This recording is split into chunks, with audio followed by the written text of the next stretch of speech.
On page 89 of the textbook, we begin 2.6, multiplication and division. But this extends beyond numbers. This is those properties applied to segments and angles. If in the figure below, BC and FG are trisection points, then we know that AB is congruent to BC is congruent to CD, and EF is congruent to FG is congruent to GH. But we don't know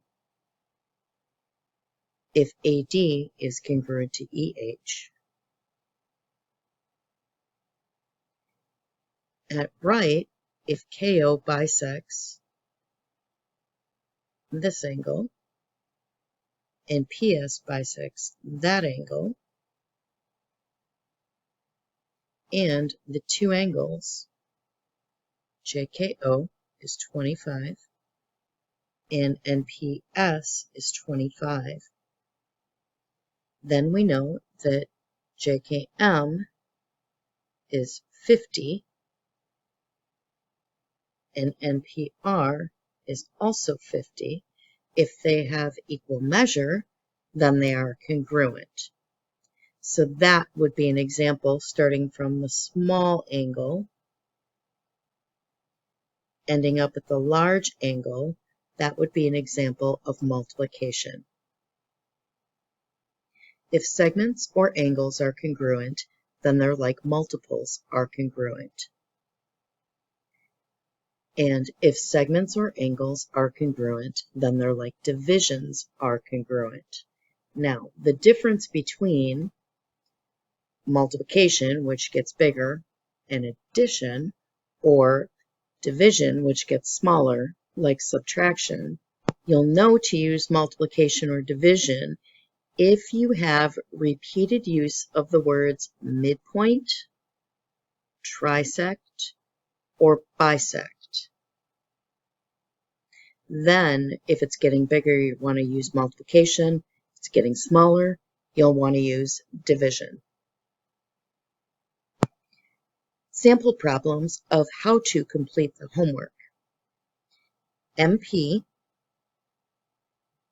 is congruent to NS, O is a midpoint, and R is a midpoint. Here we have the repeated use of the word midpoint. So why is MO congruent to NR? We're getting smaller from the original, so that would be division.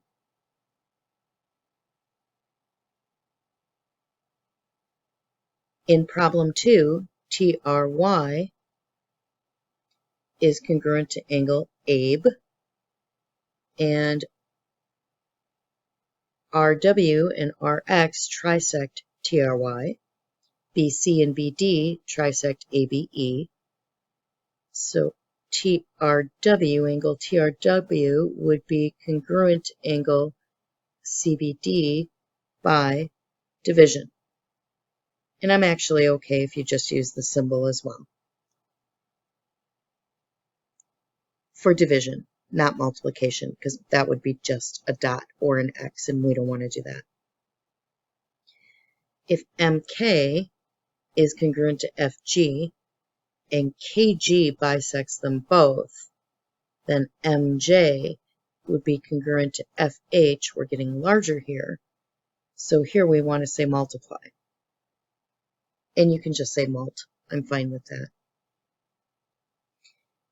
Given angle NOP is congruent to angle RPO, and PT bisects RPO, OS bisects angle NOP, then angle 1 is congruent to angle 3 by division. And then we have angles that are complementary to congruent angles.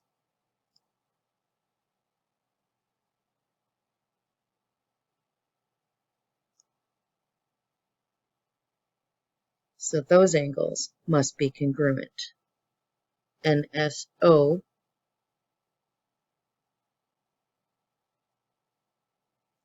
I have to zoom in to mark it.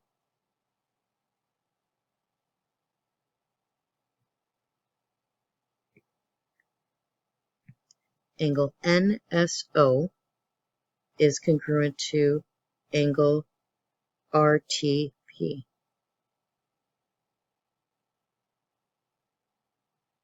Actually, I'm just going to change my markings because I think that'll make it easier. I'll mark this guy with the double. Then I can use the single up here in the small area.